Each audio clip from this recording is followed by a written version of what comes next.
I'm getting out of here, now. Johnny, there's been some ripping conspiracy theories crop up in the last decade or so. Oh yeah, Johnny, there's been some bloody rippers. There's the flat earth one, you know. It still seems to get bloody traction. I don't know why it's... Oh yeah, that's a beauty. That's a beauty.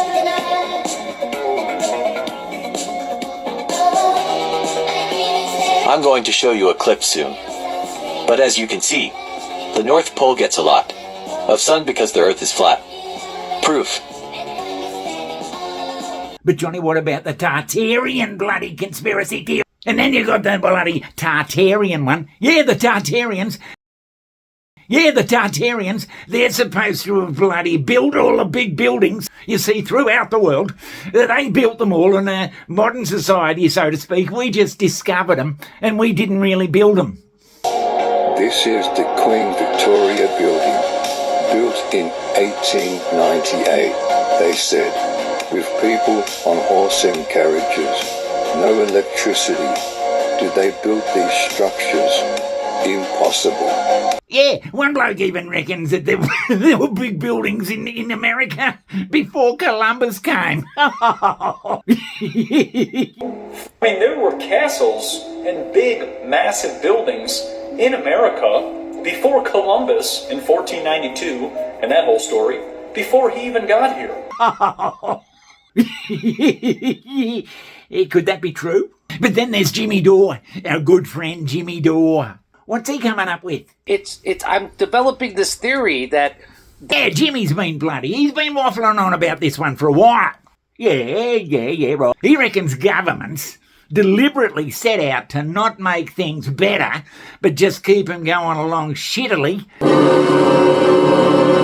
so that eventually we'll get sick of it, and we'll get so scared and bloody suspicious of everyone that we'll beg for some sort of authoritarian bloody plan to rescue us. And you will forgive me if I speak bluntly. So I'm developing this theory that they're wanting us to be on edge, and they want us, just like Tucker had talked about it when he was on our show, they want you to, when you go to the 7-Eleven, you have to step over a homeless person and everything's locked up behind cages, and you're going to get a crazy person screaming at you so that you will welcome authoritarianism.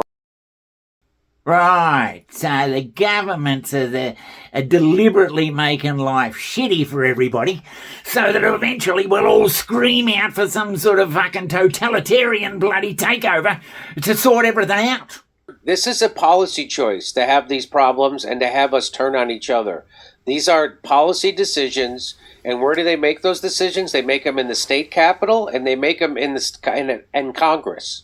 Well, I don't know, you can come up with any bloody theory, can't you, Johnny? You could, and they want you to blame it on your neighbor and be afraid of your neighbor and beg for authoritarianism. This is what happens when you're ruled by criminals. This is what... Who still believes in this shit? This country is over. What are they going to do? They're going to do this. Why? Because America is a failed state. We are 100% corrupt. America is not regular corrupt like people think. America is 100%, American United States government is 100% corrupt. This is a global game being played. There are no countries. There are only companies in the international transfer of dollars, and the ruling class wants you to feel on edge and afraid, and they want to criminalize anybody who stands up against them. He could have something, you know. So I don't know, Johnny. I've been thinking about it, and I don't know. I need a bit more bloody evidence. It just seems a long sort of a bloody stretch to think that governments just do fuck all so that everything will fall into chaos, and then we'll be bloody so chaotic and scared and frightened and fucking jumpy and jittery that we'll want the government to do something. Yeah. We want the government to step in with all these authoritarian bloody rules and regulations, and we just basically will fix it. I don't know whether the governments are setting out to do that deliberately or they're just fucking up things. That's a scientific fact that your democracy has been stolen from you.